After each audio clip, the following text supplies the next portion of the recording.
나의 입술의 모든 말과 나의 입술의 모든 말과 나의 마음의 묵상이 주께 연락되기를 원하네.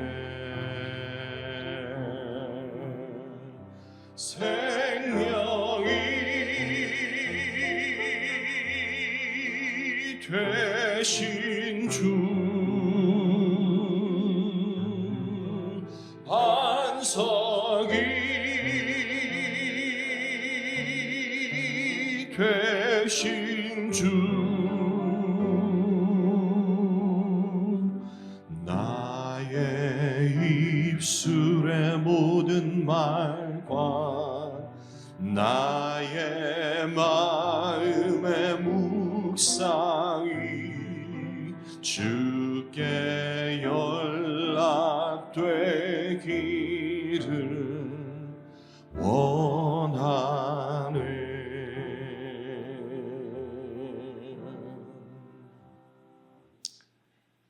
사랑하는 형제 자매 여러분, 우리가 하나님을 예배한다는 것은 하나님만을 높여드리는 행위를 얘기합니다. 하나님을 높여드리기 위해서는 우리가 갖고 있는 짐들과 움켜잡은 욕심들, 그리고 나의 삶을 좌지우지하는 헛된 주인된 것들을 모두 내려놓을 때에 그때 비로소 참된 예배를, 하나님을 높여드리는 이 행위를 할 수 있는 것임을 알기에 우리 이 시간 우리를 잡고 있는 모든 것들, 그리고 우리가 잡고 있는 놓지 못하는 모든 것들을 내려놓고 온전히 주 앞에 예배자로 나가십시다.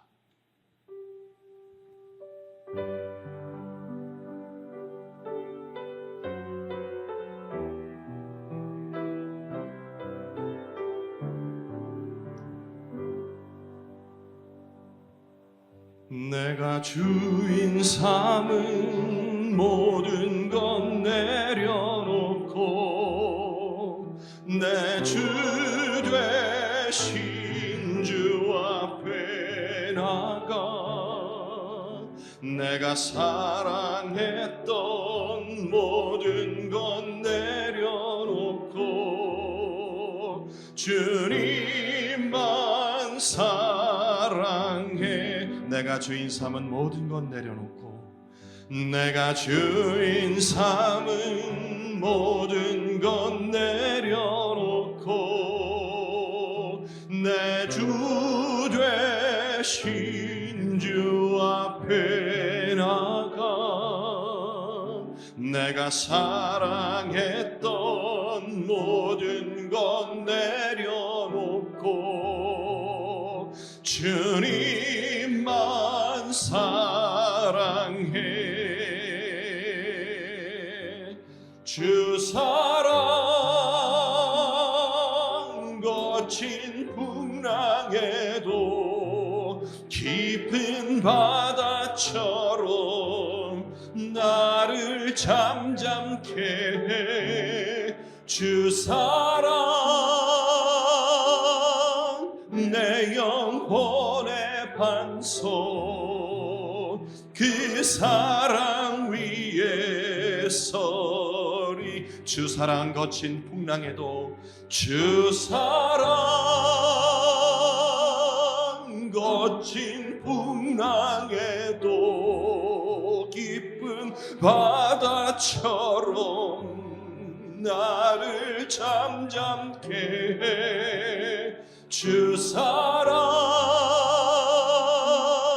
내 영혼의 반석 그 사랑 위에 서리.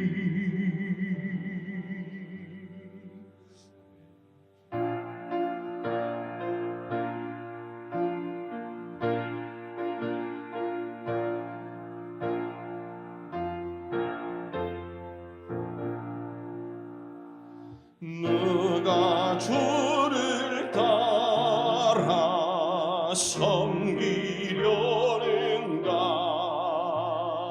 누가 죄를 떠나 주만 따를까? 누가 주를 섬겨 남을 구할까? 누가 주의 뒤를 따라 가려나? 부르심을 받아 주의 은혜로 주를 따라가네. 주만 따르네. 세상 영광 위에 따름하리요. 크신 사랑 인해 주만 따르고 주가 내려주신 은혜 힘입어 주의 뒤를 따라 힘써 일하네. 부르심을 받아 주의 은혜로 주를 따라가네. 주만 따르네. 환난 핍박 많고 원수 강하나 주의 용사도 힘이 강하니 누가 능히 이겨 넘어뜨리랴.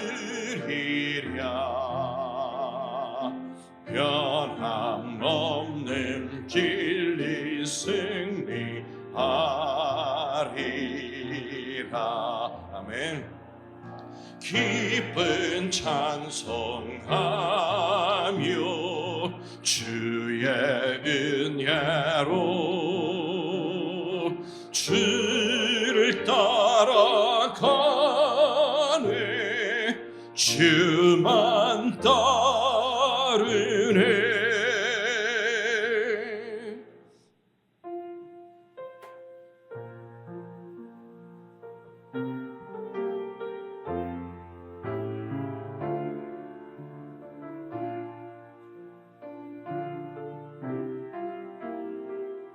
내 삶에 들어온 주님의 말씀이 내게 빛이 되시니 내 삶의 어두운 절망 가운데 소망 보게 하시네. 내 삶에 들어온 주님의 말씀이 나를 인도하시니 내 삶의 막막한 문제 가운데 주 뜻 보게 하시네. 말씀이 내게 역사하기를,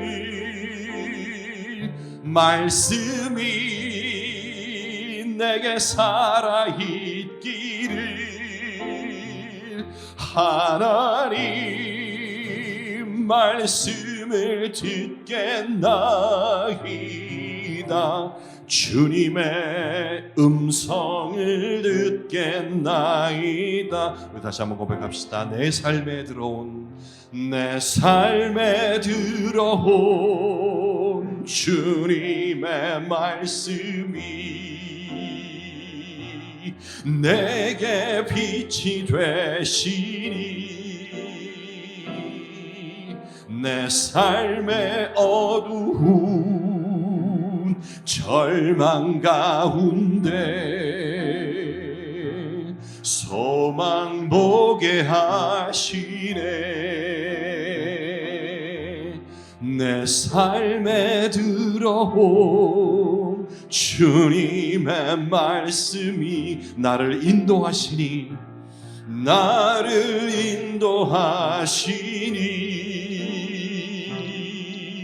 내 삶의 막막한 문제 가운데 주 뜻 보게 하시네. 말씀이 내게 역사하기를, 말씀이 내게 살아있기를,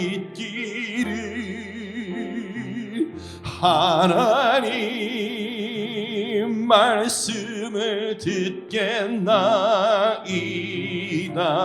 주님의 음성을 듣겠나. 말씀이 내게 역사하기를, 말씀이 내게 역사하기를, 말씀이 내게 살아있기를, 하나님 말씀을 듣겠나이다. 주님의 말씀을 듣겠나. 말씀이 내게 역사하기를, 말씀이 내게 역사하기를, 말씀이 내게 살아있기를, 하나님 말씀을 듣겠나이다. 주님의 뜻대로 살겠나이. 주님의 뜻대로 살겠나이다. 주님의 뜻대로 살겠나이다.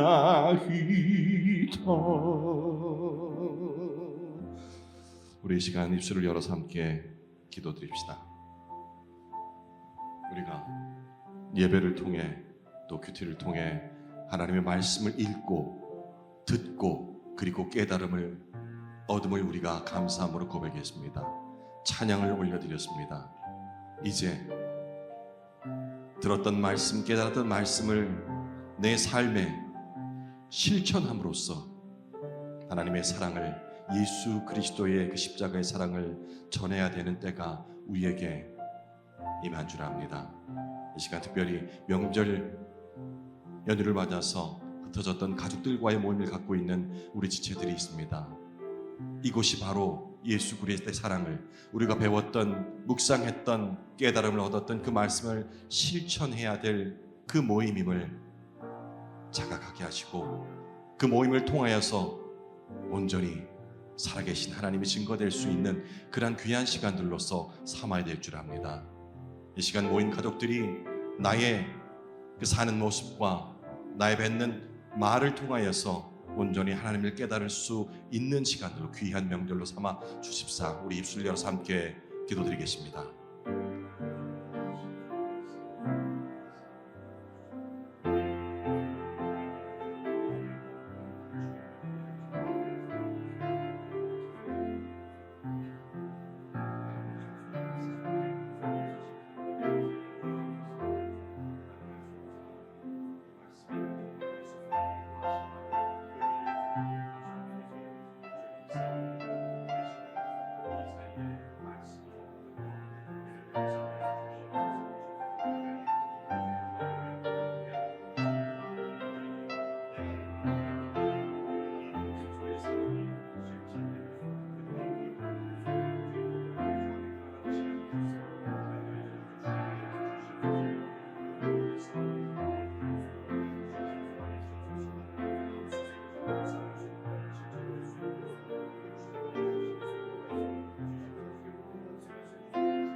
하나님 아버지, 죄와 마귀의 종로를 타던 우리들을 예수 그리스도를 통한 속량의 은혜로 그 죄의 굴레에서 벗어나게 하시고 진정 영원한 생명이신 하나님의 자녀로 삼아주신 그 사랑과 은혜에 진심으로 감사를 드립니다. 그리스도의 피로 구속함을 입어서 그분의 은혜로 하나님 자녀가 되는 새로운 신분이 바뀌었지만 신분이 바뀐 만큼 수준이 새로운 신분에 맞게 되기까지 성숙의 과정 속에 깨어있지 못해 옛 신분에 옛 생명에 익숙한 모습대로 살아감으로 새 생명의 본체이신 주님을 떠난 죄를 범하는 오류를 겪고 살고 있음을 긍휼히 여겨 주시옵소서. 우리 마음의 중심에 과연 하나님이 계신지, 혹 내가 중심이 되어 있는지 늘 돌아보는 자기 성찰로 주님이 중심이 된 경건의 능력을 배양해 가게 하여 주시옵소서. 경건의 능력이 아닌 내 지식과 열심과 공로로 쌓아올린 신앙의 의가 신앙의 본질인 하나님께서 떠난 자리가 되는 어리석은 삶이 되지 않기를 원합니다.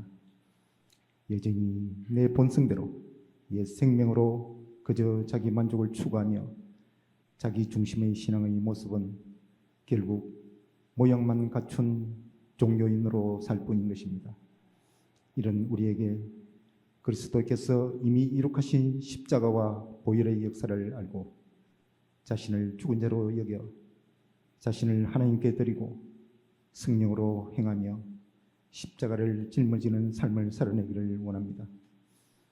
말씀을 대할 때 공의의 하나님이 우리의 주인 되심을 알게 하시고 우리의 어리석음과 고집이 파쇄되어 우리를 기다리시는 하나님, 그 기대의 품으로 돌이키게 해 주시옵소서.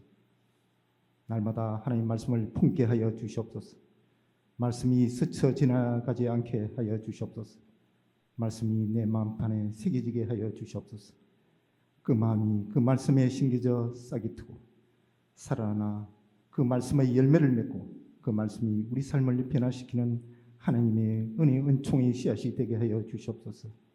그래서 말씀의 능력으로 내 본성대로 내 중심으로 삶이 새 생명을 가진 주님 안에서 삶으로 현실에서 말씀이 능력이 되어 살아내도록 주님 도와주시옵소서. 이 시간 주님의 말씀이 우리의 믿음의 실제가 되고 살아있는 말씀으로 적용되어 하나님의 나라의 백성의 새 신분의 삶에 맞게 살아내는 은혜로까지 이끌어 주시옵소서. 언제나 사랑이신 예수님 이름으로 기도드립니다. 아멘.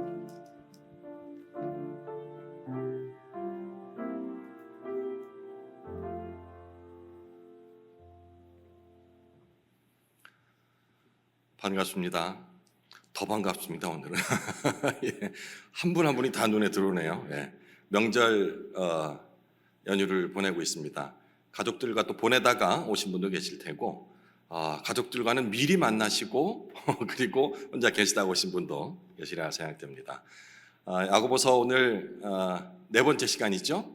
예, 2장 14절에서 26절까지의 말씀을 본문으로 행함이 없는 믿음은 죽은 것이니라 라는 제목으로 함께 나눠보도록 하겠습니다. 신약성경 373쪽 근처를 찾아주시면 되겠습니다. 신약성경 373쪽 근처가 되겠습니다. 야고보서 2장 14절에서 26절까지의 말씀, 저와 여러분이 한 절씩 교독하겠습니다. 내 형제들아, 만일 사람이 믿음이 있노라 하고 행함이 없으면 무슨 유익이 있으리요? 그 믿음이 능히 자기를 구원하겠느냐? 만일 형제나 자매가 헐벗고 일용할 양식이 없는데 너희 중에 누구든지 그에게 이르되 평안히 가라, 덥게 하라, 배부르게 하라 하며 그 몸에 쓸 것을 주지 아니하면 무슨 유익이 있으리요? 이와 같이 행함이 없는 믿음은 그 자체가 죽은 것이라. 어떤 사람은 말하기를 너는 믿음이 있고 나는 행함이 있으니 행함이 없는 네 믿음을 내게 보이라. 나는 행함으로 내 믿음을 네게 보이리라 하리라. 네가 하나님은 한 분이신 줄 믿느냐? 잘하는도다. 귀신들도 믿고 떠느니라. 아, 허탄한 사람아, 행함이 없는 믿음이 헛것인 줄을 알고자 하느냐? 우리 조상 아브라함이 그 아들 이삭을 제단에 바칠 때에 행함으로 의롭다 하심을 받은 것이 아니냐? 네가 보거니와 믿음이 그의 행함과 함께 일하고 행함으로 믿음이 온전하게 되었느니라. 이에 성경에 이른 바 아브라함이 하나님을 믿으니 이것을 의로 여기셨다는 말씀이 이루어졌고 그는 하나님의 벗이라 칭함을 받았나니 이로 보건대 사람이 행함으로 의롭다 하심을 받고 믿음으로만은 아니니라. 또 이와 같이 기생 라합이 사자들을 접대하여 다른 길로 나가게 할 때에 행함으로 의롭다 하심을 받은 것이 아니냐. 함께 읽겠습니다. 영혼 없는 몸이 죽은 것 같이 행함이 없는 믿음은 죽은 것이니라. 네, 오늘 야고보서 강의 네 번째 시간입니다. 신약 성경에 실린 그런 사도들의 편지, 그러니까 서신 중에서 비교적 가장 이른 시기에 쓰여졌다라고 학자들이 얘기를 하고 있습니다. 이 야고보서는 예수님의 동생 야고보가 제가 여기서 이 정정을 하나 해야 되는데 첫 번째인가 두 번째인가 이렇게 하면서 두 번 다 한 것 같기도 하고 그 이복 동생이라는 단어를 썼어요. 예, 썼다고 합니다. 예. 하는데 우리 사모님이 뒤에 앉아 계시다가 잠깐만 이복 동생이면 배가 다른 동생이라는 건데 그래서 이제 사모님이 우리 목사님께 맞아요? 하고 여쭤봤는데 목사님이 아마 그 이제 아버지 다른 그걸 이렇게 얘기한 것 같은데라고 말씀하시고는 저한테 귀뜸을 해주셨어요. 예, 사실 그 의미로 얘기한 게 맞습니다. 근데 그 단어 자체를 정확히 하자면 이 복이니까 배복자잖아요. 다른 배에서 나왔다는 뜻이에요. 근데 이제 지금 통용해서 그냥 이게 엄마 아빠가 다른 그 형제들을 그냥 이복 형제라고도 얘기를 하는데 엄밀히 말하면 다 틀린 거죠. 굳이 아버지가 다른 형제는 뭐라고 해야 될까요? 씨가 다른, 그러니까 그걸 무슨 형제? 너무 길잖아. 씨 다른 형제 이렇게 하면 안 떠오르죠. 말씀하시면 끄떡끄떡 할 거예요. 그러니까 이복 형제를 이모 형제라고 이제 표준어로 얘기를 해요. 어미모자. 예. 그러면 아버지가 다르면 이부 형제 맞습니다. 예. 예. 이거를 말씀드린다고 제가 아마 이제 뭐 예수님의 이복 동생 이렇게 얘기한 것 같은데 오해 없으시기를. 예, 어머니가 다른 게 아닙니다. 아시겠죠? 예. 자, 이거 정정을 한번 해드리고요. 언제 하나 했는데 오늘 했습니다. 예. 이 예수님의 동생 야고보가 초기 기독교 박해를 피해서 로마, 팔레스타인 지금 이 지역에 흩어져 있는 유대인 그리스도인들에게 쓴 편지라고 제가 계속해서 지금 네 번째 강조를 하고 있습니다. 왜 저렇게 강조를 해야 될지 깨달으신 분도 계실 거고요. 이 편지를 읽게 되는 대상이 유대인 그리스도인들이냐 아니면 이방인 그리스도인들이냐에 따라서 이해도가 달라져요. 그래서 제가 계속 말씀드린 거예요. 야고보서는 유대인 그리스도인들을 향하여 쓴 편지라고 생각하시면 됩니다. 왜 그런 거 아니? 앞서도 계속 말씀드렸지만 바울이 쓴 편지 서신이 뭐 예컨대 대표되는 것이 갈라디아서 같은 걸 봤을 적에 갈라디아서의 읽게 되는 독자는 이방인 그리스도인들이었어요. 그래서 같은 복음을 전하는데도 다른 것처럼 들려질 수밖에 없었던 이유를 계속해서 제가 말씀을 드리고 있는 겁니다. 바울은 이신칭의, 그러니까 우리가 이해하는 바대로 하면 믿음으로 의롭다함을 받을 수 있다라는 그 바울의 기본, 그리고 우리가 지금 믿고 있는 기독교의 기본 교리를 여기서 계속 설명을 하는데, 이것이 읽기에 따라서는 야고보는 반대되는, 믿음만 가지고서는 믿음으로는 안 된다, 행함이 있어야지, 행함이 더 중요하다는 것처럼 들려지는 이유가 바로 야고보가 쓴 편지와 바울이 쓴 편지에 읽게 되는 독자가 다르다라는 점. 야고보는 유대인 그리스도인, 이미 신앙생활, 지난주는 제가 이 기성교인들이라고 이해를 하시면 쉽다 했습니다. 이미 하나님을 알고 있는, 신학에 대한 개념이 잡혀있는 사람들에게 신앙의 교훈을 주기 위해서 쓴 편지라고 생각하시고, 그리고 바울이 쓴 편지는 이제 하나님이 누군지 잘 몰라요. 근데 예수님의 얘기를 듣고서는 믿습니다, 이제부터 믿겠습니다라고 고백함으로써 의롭다 칭함을 받은, 지금식으로 얘기하자면 초신자, 처음 신앙생활 시작한 이런 사람이라는 그런 생각을, 개념을 가지고서 편지를 읽게 되면 결국은 이 두 서신이 같은 복음을 얘기했다라고 이해할 수가 있어요. 근데 이게 쉽지가 않아요. 제가 뭐 쉽게 표현하려고 하는데, 안 그러면은 그걸 가지고 이렇게 앞선 믿음의 신앙의 선배들이 이렇게 막 다른 의견을 냈을 리가 없겠죠. 그만큼 신학적으로도 복잡한 것이라고 이해를 하면 됩니다. 하지만 지금 현재에서는 우리 대부분의 신학자들이 그렇게 생각합니다. 이 두 복음은 다른 것이 아니다. 다르면 문제가 되겠죠. 왜냐하면 같은 성경에 다른 복음이 실려 있다라면 큰 문제가 되는 것이니까. 자, 이 정도 배경을 바탕으로 오늘 본문 한 절씩 한번 살펴보도록 하겠습니다. 먼저 14절. 내 형제들아, 만일 사람이 믿음이 있노라 하고 행함이 없으면 무슨 유익이 있으리요? 그 믿음이 능히 자기를 구원하겠느냐? 야고보는 먼저 행함이 없는 믿음의 헛됨에 대해서 말을 하고 있습니다. 이 구절도 우리가 좀 유의해서 좀 적용을 해야 하는데, 믿음이 있노라 하고 행함이 없다라는 얘기가요, 자칫 믿음은 갖고 있는데 그 믿음을 행동으로 옮기지 않는다라는 걸로 이해를 하면 안 됩니다. 지금 야고보가 얘기하는 거는 그 믿음은 있는데 그걸 행동으로 옮기지 않는다는 얘기가 아니고, 실제로 믿음이 있는 것이 아니고 말로는 믿음이 있다라고 얘기하는 그 믿음을 얘기하는 거예요. 이해되시겠어요? 계속 풀어나가 볼게요. 그러니까 믿음이 실제로는 있는데 그 뭐 행동이 굼떠서 아니면 아직 액션으로 취할 만한 용기가 없어서 못하고 있다라는 개념이 아니고, 내가 믿음이 있다고 알고 있고 믿고 있고 그렇게 사람들도 평가를 하지만 실제로는 믿음이 없다는 거예요. 그걸 얘기하는 겁니다. 지금 믿음이 있노라 하고 행함이 없다라는 것이. 자, 이렇게 말하는 사람 두 가지 경우가 있습니다. 첫 번째는 자기 스스로 믿음이 없는 줄 알아요. 알고 있는데 겉으로는 믿음이 있는 것처럼 말하고 행동하는 경우입니다. 이게 첫 번째 경우예요.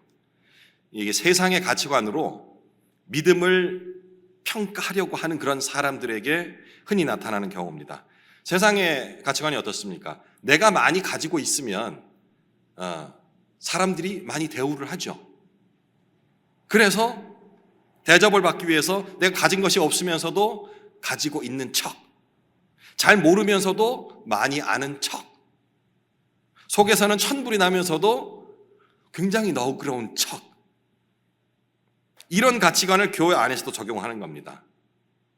나한테 믿음이 있는 척, 신앙이 깊은 척 해야지 이 성도들로부터 나아가서는 목사님에게 인정받을 것이다 라고 판단을 하는 겁니다. 세상의 가치관으로. 그래서 믿음이 없지만 믿음이 있는 척, 깊은 척 하는 거죠. 믿음의 유일한 판단자는 그 어떤 사람도 아닌, 심지어 목사님도 아닌 하나님 한 분뿐이라는 것을 모르고 있는 겁니다. 그러니 하나님께 인정받으려는 것이 아니고 사람에게 인정받으려고 척하는 거죠. 자기도 알아요. 내가 믿음이 없다는 걸. 하지만 믿음이 있는 척 하는 것. 이게 바로 세상의 가치관을 그대로 교회 안에 적용했기 때문에 나오는 현상입니다. 두 번째, 실제로 온전한 믿음을 갖지 못했지만 자기가 그 믿음을 가진 것으로 착각하는 거예요. 앞선 경우는 자기도 알지만 거짓으로 있는 척하는 건데, 지금은 자기가 그 믿음을 갖고 있는 거로 착각하는 거예요. 이런 경우는 대부분 주위에서 그렇게 만드는 경우가 많습니다. 지금부터 한 8, 9년 전쯤에 2016년에 개봉했던 영화 중에, 영화 얘기입니다. 재밌게 들어주세요. 영화 중에 플로렌스라는 그런 영화가 있어요. 보신 분도 계실지 모르겠는데, 원제목은 플로렌스 포스터 젠킨스라는 좀 긴, 이게 사람 이름이거든요. 그러니까 19세기 말에 살았던 실존인, 미국에 살았던 실존 인물인데, 그 아마추어 소프라노 였던 이 여인의 이름입니다. 이게 책으로도 먼저 나왔고 실존 인물, 그리고 이제 영화로 만들었는데, 이 영화에서는 여러분 좋아하시는 배우, 나이 드신 분들 다 아시죠? 메릴 스트립이 주연을 해서 이 플로렌스 역할을 했어요. 와, 나 깜짝 놀랐는데요. 저도 이 저 메릴 스트립은 연기도 엄청 잘하고 뮤지컬도 하는 맘마미아의 주인공이기도 하지 않습니까? 이 사람이 어떻게 이렇게 음치 연기를 잘하는지, 그렇게 연기를 했었는데 줄거리는 이렇습니다. 이 플로렌스가 금수저예요, 이른바. 많은 것을 가지고 태어나서 사교계에서도 뭐 이렇게 그냥 우아한 삶을 계속 연기를 하고 있었는데, 이 여인이 진짜로 너무나 사랑하는 게 바로 음악이었어요. 그 중에서 노래 부르는 것. 근데 하나님은 공평하셔서 재능은 안 주셨어요. 좋아하는 만큼 재능을 주지 않으셨어요. 그러니까 뭐 노래를 잘 음색이 좋지 않다, 잘 못 부른다 정도가 아니고 음치였어요. 네. 음치는 뭔지 아시죠? 자기가 노래 못 부르는 거 아는 건 음치가 아닙니다. 음치는 음이 틀린 거를 자기가 알지를 못해요. 그런데 이 그녀에게는 그녀를 너무 끔찍이도 사랑하는 남편이 있었습니다. 이 남편이 자기 아내가 행복하는 모습을 계속 보여주기 위해서 계속 칭찬을 하는 거예요. 너무 좋다고, 감동이 된다고. 이 감동에 힘을 입어서 이 플로렌스는 나 독창회를 한번 열고 싶어요 라고 자기 계획을 얘기하는 거예요. 이거 어떡합니까? 음치가 독창회를 한다니요. 근데 독창회를 하고 싶은 장소가 카네기 홀입니다. 예. 아시는 분은 뭐 웃음이 나오죠. 거기는요 1년 내내 예약이 잡혔고, 거기 한번 서려고 한다면 몇 년을 대기를 서야 되고, 그것도 어느 정도 수준 이상이 안 되면 서지도 못하는 그런 무대였어요. 근데 거기서 하겠다 하니 그때부터 비상작전이 시작됐죠. 좋은 스승에게 배우면 혹시 나아질까 해서 그 당대 최고의 선생에게 레슨을 시켜요. 그게 되겠습니까? 근데 음치가 노력한다고. 근데 결국은 그 무대에 섭니다. 왜? 돈이 있었기 때문에. 그 모든 사람들, 장소까지도 심지어 섭외를 하는데, 그 공연 자체를 보도하는 뉴욕타임즈 기사가 있잖아요. 신문이 그때로 오니까 신문을 보면은 그녀가, 자기 와이프가 실망할까 봐 신문도 다 가짜로 만들어 가지고 집어넣고 이런 무모한 행동을 해요. 근데 이 여인이 무대에서 사람들이 너무 웃기니까, 되도 안 하게 부르니까, 제가 이 흉내도 못 내겠어요. 어떻게 그런 음치 소리를 내는지. 뭐 하여튼 내면 이상할 것 같고. 그걸 보고서도 이 여인은 자기 노래에 감동해서 사람들이 막 환호 지르고 웃고 이러는 줄 알고 너무 우아한 표정을 하는 거예요. 그녀 자신은 행복했겠죠, 그죠? 뭐 우리가 보더라도 그래 뭐 여기까지는 뭐 누구에게 피해 주는 게 아니니까, 그냥 부자들이 사치스러운 취미 생활하는 정도로 그냥 웃고 넘어갈 수가 있는데, 결국은 이게 다른 사람들에겐 소음 공개로 갈 수 있다는 부분까지도 연결되면은 이게 개인의 문제가 아니게 되는 겁니다. 더 영화 얘기를 하면은 재미있을 수 있겠는데, 영화에서라는 시간이 아니니까. 왜 이 얘기를 들었냐면은, 플로렌스 이 극중 주인공처럼 착각을 진짜로 믿는 그런 부류가 두 번째 부류라는 말씀을 드리려고 설명을 한 거예요. 의외로 많이 있습니다. 실제로 믿음이 없으면서도 남의 칭찬에 내 신앙이 대단한 것인 양, 처음에는 아닌 줄 알았는데 여러 사람이 똑같은 얘기를 하다 보니까 참 대단하시네요, 형제님, 자매님, 어떻게 그런 생각을 하셨어요 하다 보니까 이게 내 믿음인 걸로 착각을 하는 거예요. 주위에서 그렇게 만들어버린 거죠. 야고보는 이런 상황을 예를 들어서 설명을 합니다. 15절, 16절, 17절을 제가 읽어볼게요.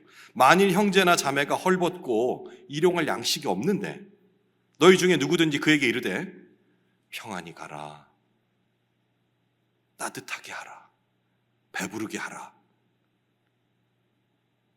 이렇게 얘기를 하고서는 실제로 필요한 것은 주지 않는 거예요.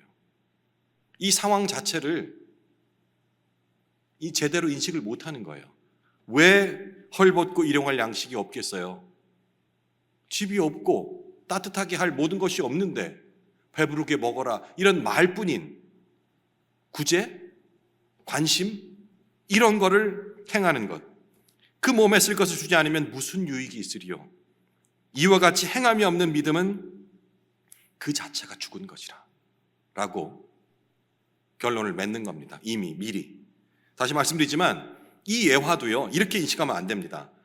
믿음이라는 것과 행함이라는 것을 두 개를 대비해서 어떤 것이 더 중요한 것이냐라고 얘기하려고 야고보가 이 얘기를 한 게 아닙니다. 그런데 대부분은 저 역시도 마찬가지로 그런 식으로 이해를 했었어요. 그러다 보니까 자꾸 바울이 얘기하는 것과 야고보가 얘기하는 것이 상충되는 듯한 느낌을 해결하지 못한 채로 찝찝하게 이렇게 쭉 갔거든요. 그냥 타협을 본다 한다면 그래, 믿음이 온전해지려고 하면은 행함이 뒷받침되고 이런 식으로 이해를 대충 하고 넘어갔단 말이에요. 그런데 오늘 그렇지 않음을 제가 한번 설명을 한번 해보겠습니다. 말뿐인 것과 행함 사이의 대비. 이 얘기도 바로 와닿지는 않죠. 이 사실을 바로 아는 게 중요한데, 이 말뿐이라는 것은 그건 믿음이 아니고요. 말로 믿음이라 했지만 그것은 믿음이 아니라 빈 말이고 그 자체로 죽은 것이란 얘기를 설명을 하고 있는 겁니다. 그러니까 야고보서는 여기서 믿음은 있지만 아직 행함이 없는 그런 초보의 믿음, 이것과 행함이 뒤따르는 이른바 성숙한 믿음, 이걸 지금 비교하는 게 아니에요. 어떻습니까? 그렇게 생각하셨던 분도 계시죠? 저 역시도 그렇게 생각했습니다. 그런데 오늘 본문을 자세히 잘 들여다보면 그 얘기가 아니에요. 그러니까 믿음을 처음에 가졌지만 그게 아직 성숙한 단계로 나가지 못해서 행함이 뒤따르지 않았다라는 개념이 아니고 아예 지금 믿음이라 얘기하는 그 부분이 믿음이 아니다라는 것을 야고보는 얘기를 하는 거예요. 완전히 잘못된 믿음, 그 처음부터 없는 믿음과 그리고 올바른 믿음, 그 참된 믿음을 비교하는 얘기입니다. 이 믿음은 반드시 행함으로 나타나게 되어 있는데 그렇지 못하다 하면 그것은 죽은 믿음. 그러니까 죽었다는 표현이 믿음이 처음부터 없었다라고 지금 얘기를 하는 겁니다. 착각하고 있었던 것이지 믿음이 존재했다는 것이 아니다라고 얘기하는 거죠. 저는 개인적으로 이 청년 시절에 이 구절을 읽고서 나름 굉장히 큰 충격이었거든요. 정확히 표현하면 읽은 게 아니고 들었습니다. 남이 얘기하는 얘기를 누구인지 모르겠어요. 뭐 동기였는지 아니면 전도사님이었는지 어디서 그런지 모르겠는데 어쨌든 이 말씀을 딱 듣고서 굉장한 어떤 그 찔림이 있었거든요. 어떤 찔림이냐면 내가 과연 이렇게 어려움을 겪는 지체에게 혹은 뭐 타인이더라도 믿음 생활하지 않는 사람에게 돕겠다라는 마음이 들었을 적에 실제로 그걸 행동에 옮기면서 내가 그런 위로를 건넸던가 생각하니까 아닌 거예요. 말로는 분명히 위로를 했는데 그럴듯하게 따뜻한 말로, 그런데 실제적으로는 행함이 없는 그런 말뿐인 실천을 했던 것이 떠올라서 굉장히 찔리는 바가 많았습니다. 이어서 이제 야고보는 믿음과 행함을 분리해서 설명할 수 없다는 것을 설명하는데요. 이번에는 두 사람이 대화하는 형식으로 이 상황을 설명합니다. 18절. 어떤 사람은 말하기를 너는 믿음이 있고 나는 행함이 있으니 행함이 없는 네 믿음을 나에게 보이라.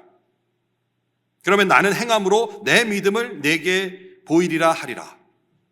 네가 하나님은 한 분이신 줄 믿느냐? 잘하는도다. 그렇게 하는 거는 귀신들도 믿고 떠드느니라 라고 얘기를 해요.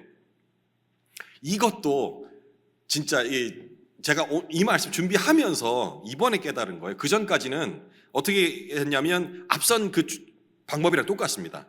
대화가 서로 다른 주장을 하고 있는 두 사람이 이렇게 논쟁하는 이런 정도의 대화구로 이해를 했었거든요. 근데 이렇게 대화를 하게 되면 두 사람 논쟁이 마치 바울이 한 얘기, 바울파와 야고보파가 이렇게 논쟁하는 것처럼 그렇게 인식이 되는 거예요. 그러니까 자꾸 결론이 안 나요. 같은 거라고 얘기를 했는데 또 야고보 이렇게 얘기하니까 이거는 자꾸 바울의 말을 반박하는 것 같은데 라는 생각을 지울 수가 없는 겁니다. 이 대화를 넌 믿음이 중요하다고? 그러면 그 믿음을 행함으로 한번 나에게 증명해봐. 나는 행함으로 내 믿음을 증명해 보일 테니. 이렇게 자꾸 결론이 내어지는 거예요. 그렇게 되면은 이 같은 무게의 명제, 믿음이 중요한 것이다. 같은 무게의 다른 명제, 아니다. 행함이 중요한 것이다. 이거의 대립처럼 지금 보이잖아요. 이 상황이. 저처럼 이렇게 이해를 해버리면 좀 전에 말씀드렸던, 그런데 이 대화의 핵심이 다른 주장의 어떤 대비라는 관점에서 이어지는 대화가 아니고 시간이라는 관점, 시간의 먼저와 후라는 관점으로 이해를 하게 되면 다른 식의 대화라는 걸 알게 돼요. 무슨 얘기인가 하니, 먼저 지금 잘못된 주장을 하고 있는, 그러니까 믿음 이것으로 뭐 다 될 것이다 얘기하는 이것이 먼저 증명이 된다 하면 그 이후에 내가 지금 얘기하는 그것이 잘못됐다는 걸 얘기를 할게. 그러니까 네가 먼저 이것을 하게 되면 후에 이걸 할 것이야. 이 얘기는 뭐 어떻게 이해를 하면 되냐면, 앞부분이 선행이 돼야 뒷부분을 하겠다는 얘기예요. 이게 증명이 돼야지. 다시 얘기하자면, 더 쉽게 얘기하자면 안 될 거를 야고보는 알고 있는 겁니다. 왜? 네가 지금 얘기하는 그 믿음이라는 것, 믿음이 아니기 때문에 절대 나에게 증명해보지 못할 것이야. 그러니 나는 너에게 증명할 필요가 없어 라는 그런 대화로 이어지는 겁니다. 좀 어렵죠. 자, 그래서 이걸 어떻게 성경의 다른 부분에 분명히 있을 거라고 생각했는데, 여러분 잘 아는, 우리가 잘 아는 내용입니다. 마태복음에 나온 내용인데요. 마태복음에 예수님께서 세례를 행하니까 그 요한의 세례를, 이 세례에 대해서 제사장과 이 장로들이 와서 물어요. 예수님 보고. 넌 무슨 권세로 도대체 이 세례를 지금 행하는 거야? 아니, 너라고 얘기는 안 했겠죠. 당신은 뭐 이렇게 얘기를 했겠죠. 예수님이 이때 뭐라고 대답하십니까? 즉답을 안 하세요. 이렇게 말씀하시거든요. 마태복음 21장 24절 25절 제가 읽어드릴게요. 나도, 대답 안 하시고요, 나도 한 가지를 너에게 물을 테니 너희가 나한테 대답을 하면 나도 니네가 물은 질문, 무슨 권세로 이 일을 행하는지, 세례를 베푸는지 얘기할게. 묻는다. 지금부터 들어봐. 제가 이해를 시키기 위해서 이렇게 하는 거 이해하시고요. 요한의 세례가 어디서로부터 왔느냐?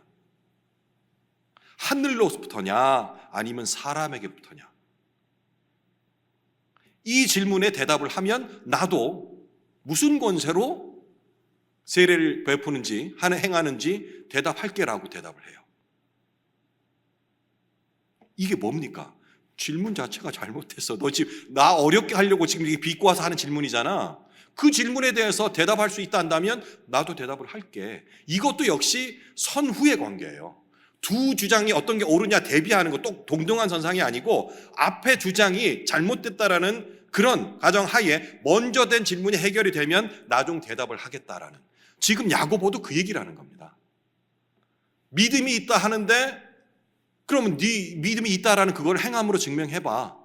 그러면 나는 행함이 있다라는 부분을 내 믿음으로 증명해 보일게. 이 대화가 바로 시간의 관점에서 이해를 해야 된다는, 동등한 관점에서 대비라는 얘기가 아니고. 그래도 어렵습니까? 예, 이거는 제가 이제 4번의 그 시간이 더 남았거든요. 계속해서 야고보가 얘기를 하고 있기 때문에 계속해서 제가 더 연구를 해서 증명해 보일게요. 어쨌든 기억하셔야 할 것은 바울이 말하는 믿음과 야고보가 말하는 행함이 다른 것이 아니라는 부분을 반드시 기억을 해야 됩니다. 그래야지 혼동이 없다라는 것. 이런 논지로 야고보는 네가 믿음이라 말하는 것이 지식적으로 만약에 아는 것, 그거를 네가 믿음이라고 말하는 것이라면 그건 귀신들도 해. 귀신도 하나님 알거든? 그러니까 그들도 믿는 거네? 라고 지금 반박을 하는 겁니다. 하나님을 둘로 나눌 수 없듯이 믿음과 행함 역시 이원론적으로 이렇게 나누어서 생각할 수 없다라는 부분들을 이런 예화들을 통해서 얘기하는 겁니다. 그런데 깊이 있게 이 대화를 듣지 않으면 마치 두 가지 주장이 팽팽하게 맞서는 것처럼 보이는데 아니라는 거예요. 둘을 별개로 놓고서 생각할 수 없는 부분이라는 것을 지금 얘기를 하고 있는 겁니다. 야고보는 이렇게 행함이 없는 믿음이 헛되다는 것을 논증하기 위해서 이번에는 구약에 기록된 이 사건 두 가지를 예로 듭니다. 바로 아브라함과 라합의 예를 드는 거죠. 우리가 이전에 저와 함께 이 갈라디아서를 공부할 적에 그때도 이 바울이 믿음으로 구원을 받는 것, 믿음으로 의에 이른다라는 것을 증명하기 위해서 아브라함을 예를 들었었어요. 기억을 떠올려 보시면 믿음으로 의롭다함을 받는다, 이 신칭이 이 교리를 뒷받침하기 위해서 아브라함의 예를 들었는데, 그때는 갈라디아서 3장에 나와 있는데 그 창세기의 15장 내용을 예로 들었었고, 오늘은 이 야고보는 똑같이 자신의 그 행함, 믿음과 행함이라는 부분을 증명하기 위해서 창세기에 나오는 아브라함의 예를 드는데, 이 야고보는 15장이 아니고 22장의 아브라함의 사건을 얘기를 해요. 그러면 잠깐만, 15장이 뭐였지? 22장은 뭐였고? 아브라함은 알겠는데, 생각하시죠? 어떤 내용이 있냐니까, 일단 흥미롭지 않습니까? 두 사람 다 다른 어떤 주장을 하는 것처럼 보여지는 내용들을 예로 드는 것이 똑같이 아브라함의 예를 들고 있다는 것이 대단히 흥미로운데, 먼저 15장의 내용은 이 내용입니다. 이제 아브라함이 자기 자식을 갖게 될 거라는 얘기를 들었는데 이거 10년이라도 안 되고, 그리고 심지어는 아내인 사라의 태가 말라버려서 이제는 의학적으로도 아이를 갖지 못하는 그런 상황에 처했던 그때입니다. 15장이. 그때 약간 이거 어떻게 해야 되지? 그 다른 누굴 통해서 낳아야 되나? 이런 갈등을 하면서 그의 믿음이 조금 흐려지고 있을 때 여호와 하나님께서 얘기를 하죠. 아니야, 널 통해서 분명히 자식을 줄 건데 그냥 주는 정도가 아니고 이 자식을 통하여서, 자손을 통하여서 그 후대 자손들이 네가 지금 보고 있는 밤이었던 것 같아요. 하늘에 있는 무수한 별처럼 수많아질 것이야 라고 하나님께서 아브라함에게 말씀하셔요. 그때 아브라함의 행동이 뭐였냐니까, 아멘. 아멘이라고 표현했어요. 믿습니다. 믿는다. 이렇게 고백을 한 거예요. 그 믿음을 하나님께서 의롭다라고 말씀하신 그 내용이 바로 15장 6절 말씀이에요.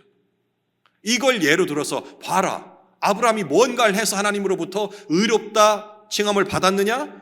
믿음으로 받았지 않냐? 그냥 믿는다. 하나님께 주실 줄 믿는다. 아들을 주실 것을.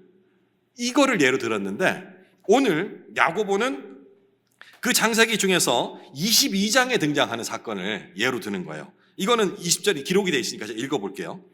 오늘 본문 20절입니다. 허탄한 사람아, 행함이 없는 믿음이 헛것인 줄을 알고자 하느냐? 궁금해요? 이렇게 물어보는 거예요.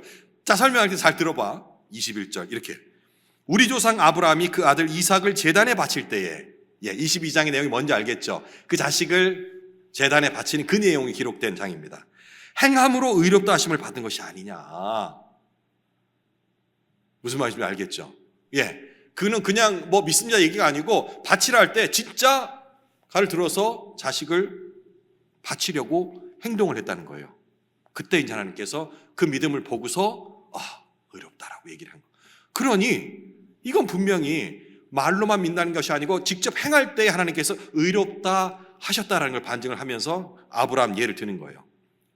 이렇게 창세기 22장 아브라함의 행동은 이렇게 결론을 짓습니다. 22절, 네가 보거니와 믿음이 그의 행함과 함께 일하고, 믿음이 그의 행함과 함께 일하고 행함으로 믿음이 온전하게 되었느니라. 네, 이 구절이 우리가 이전에 사용했던 그 개역 한글, 지금 우리가 개역 개정을 사용하잖아요. 개역 한글 버전에는 이렇게 적혀 있어요. 믿음이 그의 행함과 일하였고 라고 번역이 됐는데, 무슨 차이가 있지? 일하였고와 일하고, 이 차이는 뭐냐면, 일하였고는 완료형이에요. 끝났다는 얘기예요. 그죠? 일하였고, 이미. 그러니까 믿음과 행함이 동시에 일어나서 이미 끝이 난 상태. 의롭다고 이렇게 끝이 난 상태라고 생각할 수 있는데, 지금 우리 개역개정에는 일하고 라고 번역을 했어요. 여기에 이 적힌 이 헬라어가, 원어가 쉬네르게이라는 이 헬라어 원문인데, 이게 그 인칭도 있고요, 헬라에 보면은. 그리고 미래형, 완료형, 진행형 이런 것들이 있어요. 이 쉬네르게이라는 단어는 완료형 동사가 아니에요. 완료형 동사가 아니기 때문에 계속해서 진행되고 있는 그런 동사라는 거예요. 그러니까 일하였고라면 마침인데 계속되는 거예요. 믿음과 시작이 됐던 이 행함이 끝이 난 게 아니고 쭉 계속해서 이어지고 있다는 얘기입니다. 그래서 믿음이 그의 행함과 함께 일하였고가 아니고 일하고라고 번역하는 이 개역개정 성경 번역이 훨씬 더 맞는 것 같습니다. 그러니까 이것 역시 시간의 개념이죠. 믿은 순간부터 그 이후로 계속해서 역사하고 있다. 이 행함이라는 것은 끝이 난 것이 아니고, 이해되시죠?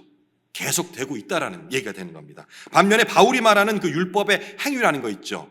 그러니까 율법으로서는 구원에 이룰 수 없는 이 행위는 이런 개념이 아니고요. 단번에 우리가 하나님 곁에 갔을 때 그 앞에서 심판대에 섰을 때에 내가 지금까지 했던 그 행동 자체, 이건 이미 끝이 난 거예요.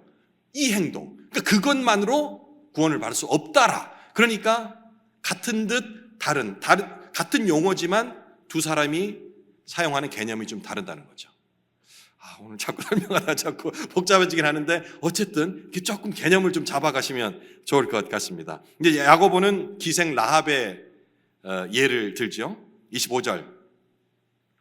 또 이와 같이 기생 라합이 사자들을 접대하여 다른 길로 나아가게 할 때에 행함으로 의롭다 하심을 받은 것이 아니냐.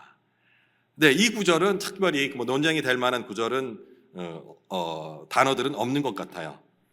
아브라함의 예만으로도 충분한데 라합의 예를 든 것은 그 앞에서 예로 든 이 아브라함이 어찌 보면 너무나도 훌륭하고 모범적이고 그 믿음의 조상의 이야기였다 한다면, 그러니까 이 특별한 경우라는 느낌 들잖아요. 그런데 라합은 어떻습니까? 이방인이죠. 그리고 그 당시로 친다면 온전한 사람으로 되어왔지 못하는, 죄송합니다 자매님들, 그 당시에 여자였어요. 예. 그리고 직업이 뭐였습니까? 천한 기생입니다. 그러니 주목받지 못할 그 최고 아래의 사람이라 할 수가 있어요. 그러니까 대비를 해서 보여주는 거죠. 자, 이 예를 그러니까 아브라함이니까 그렇지 라고가 아니고, 우리가 진짜 쳐다보지도 않고 천하다고 생각하는 이 라합도 역시 행함으로써, 행동으로써 의롭다함을 받았다는 것이 적용된 케이스다라는 것을 얘기하기 위해서, 그러니까 특별한 경우에만 사용하는 진리가 아니고 보편적인 진리라는 것을 아마 말하고자 라합의 예를 아마 든 것이 아닐까라고 그 정도 생각이 들더라고요. 26절, 마지막 26절은 여태까지 논의한 믿음과 행함의 관계에 대한 그런 총결론적인 내용이 되겠습니다. 야고보는 여기서 믿음과 행함의 관계를 사람의 영혼과 몸의 관계로 비유해서 설명을 합니다. 26절, 영혼이 없는 몸이 죽은 것 같이 행함이 없는 믿음은 죽은 것이니라. 네, 이 비유는 너무나도 선명해서 더 이상의 설명은 필요 없을 것 같습니다. 여기서 죽은 것이라고 번역된 이 헬라어가 네크론이라는 단어인데, 이것도 이제 죽었다 하니까 그냥 우리가 신체적으로 해가지고 뭐라 해야 될까요? 소멸됐다, 아니면 활동이 중지된 상태, 이라는 의미로 생각할 수 있는데, 이 네크론이라는 이 단어가 보니까, 뜻을 찾아보니까 아무 소용이 없다, 헛것이다, 이런 의미를 또 내포하고 있는 단어더라고요. 그러니 육신의 죽음이라는 것으로 이해해도 되겠지만 더 이상 이게 아무런 효력이 없는, 의미 없는 것이다 라는 의미로 해석을 해도 좋을 것 같습니다. 정리해 보겠습니다. 야고보는 오늘 본문에 행함이 없는 믿음이 아무 유익도 없음을 강조를 했습니다. 아는 것 자체를 믿음이라고 생각을 한다면 귀신도 하나님을 알고 있다, 그렇기 때문에 믿음이 있다라고 얘기할 수 있을까? 그렇지 않음이야 라고 얘기를 하는 것이죠. 행함이 없는 믿음의 이 무용함을 드러내는 단어가 아닌가 싶습니다. 행함이 없으면서 믿음이 있다라고 생각하는 사람이 얼마나 허탄한 사람인지 꼬집어서 얘기를 하는 것입니다. 예수님을 구주라고 고백하는 믿음만 있으면 우리가 구원은 얻을 수 있다라고 하는 것이 바로 우리가 믿는 기독교 신앙의 중요한 메시지입니다. 이것을 부정할 수는 없습니다. 그런데 오늘 본문에서 야고보는 마치 이런 기본 교리를 깬 듯한 말을 서슴지 않고 합니다. 구원을 얻게 하는 믿음은 예수님이 나를 위해 십자가에 죽으셨고 나의 구주시라고 생각하는 것을 말로 표현하는 것, 이것만 가지고는 그 믿음이 성립될 수 없다라는 얘기를 하는 겁니다. 그건 단지 고백에 불과하다. 어떻습니까? 이런 거에서 우리 믿음을 다시 한번 돌아보게 하는 대목 아닙니까? 구원받을 믿습니까? 아멘 하고 1초도 안 되게 대답을 하는데, 과연 이 야고보가 보는 시각에서 예수님이 나를 위해 십자가를 죽으셨고 나의 구주시라고 생각하고 말하는 것만으로는 그 믿음이 성립될 수 없다라는 그 도전에 떳떳하게 아니 난 진짜 믿음을 가지고 있어 라고 얘기할 수 있을 것인지라는 부분을 근본적인 그런 질문을 던지는 내용들이 아닌가 싶습니다. 이 고백을 드러내는 행함이 없다면 14절에 그 믿음은 구원을 주지 못하며 16절은 유익이 없고 20절은 헛것이다라고 정의를 했습니다. 그리고 그 고백은 나아가 의롭다 하심을 얻지 못할 것이며 24절, 그리고 오늘 마지막 26절 죽은 것이다 라고 결론을 맺습니다.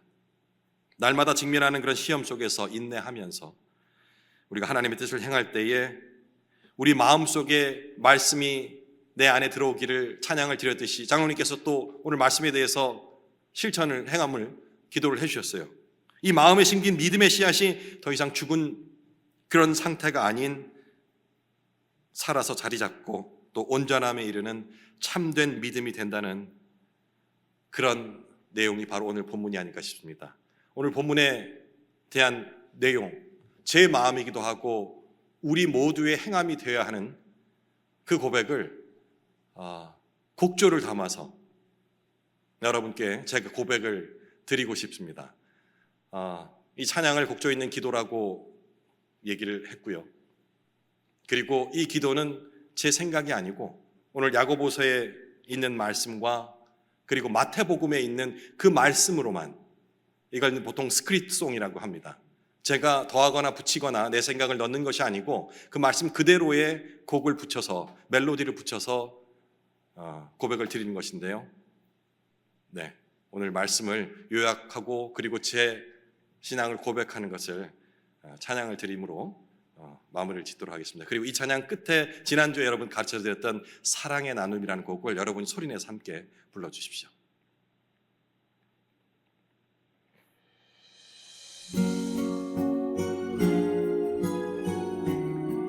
흠없는 경건이라라는 제목의 가사 내용입니다. 가사 내용은 특별한 것은 없고요. 방금 읽었던 그 내용이 그대로 담겨 있습니다. 만일 형제나 자매가 헐벗고 그날 먹을 것조차 없는데 평안히 가서 따뜻하게 하고 배불리 먹으라 말만 하고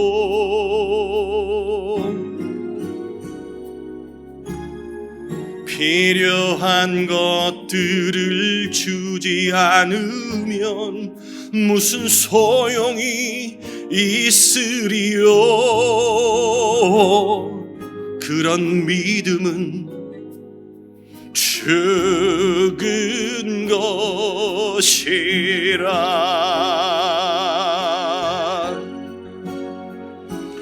하나님 앞에서 깨끗하고 흠없는 경건은 어려운 중에 있는 고아들과 과부들을 돌보아 주며 자기를 지켜 깨끗게 하는 것이라.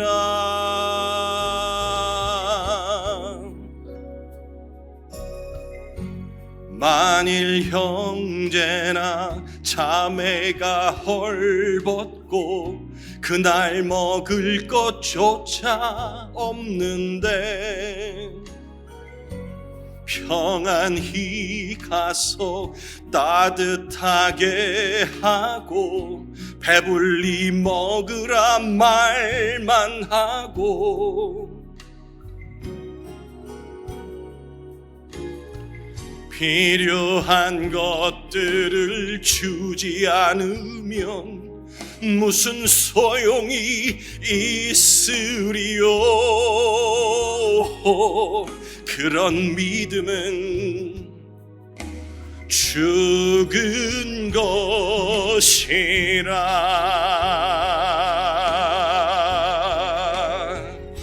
누구든지 제자의 이름으로 지극히 작은 자에게 냉수한 그릇이라도 대접하는 자는 결코 자기의 상을 잃지 않으리라.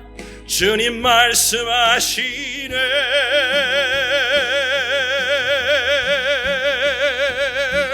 하나님 앞에서 깨끗하고 흠없는 경건은 어려운 중에 있는 고아들과 과부들을 돌보아 주며 자기를 지켜 깨끗게 하는 것이라.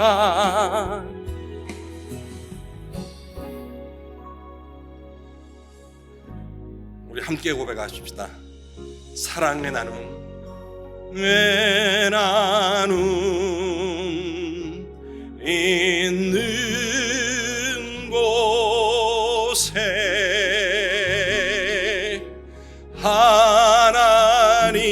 하나님께서 계시도. 아멘. 사랑의 나눔.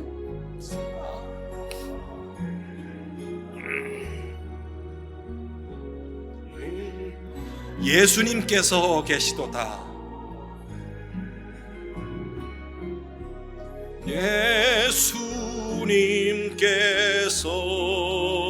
예수님께서 계시도. 우리 한 번 더 고백합시다. 사랑의 나눔 있는 곳에, 사랑의 나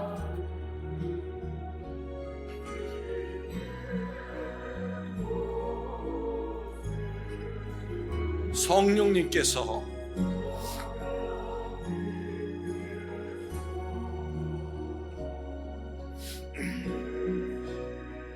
마지막으로 한 번 더 목소리로만 찬양합시다. 사랑의 나눔 있는 곳에, 사랑의 나눔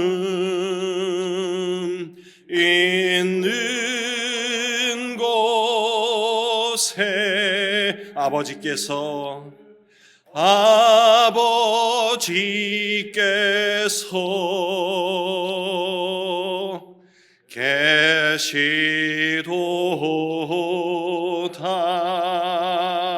계시도다. 아멘. 우리 예수님 가르쳐 주신 기도로 오늘 예배 마치도록 하겠습니다. 하늘에 계신 우리 아버지여, 이름이 거룩히 여김을 받으시오며 나라의 임하옵시며 뜻이 하늘에서 이룬 것 같이 땅에서도 이루어지이다. 오늘날 우리에게 일용할 양식을 주옵시고 우리가 우리에게 죄 지은 자를 사하여 준 것 같이 우리 죄를 사하여 주옵시고 우리를 시험에 들게 하지 마옵시고 다만 악에서 구하옵소서. 대개 나라와 권세와 영광이 아버지께 영원히 있사옵나이다.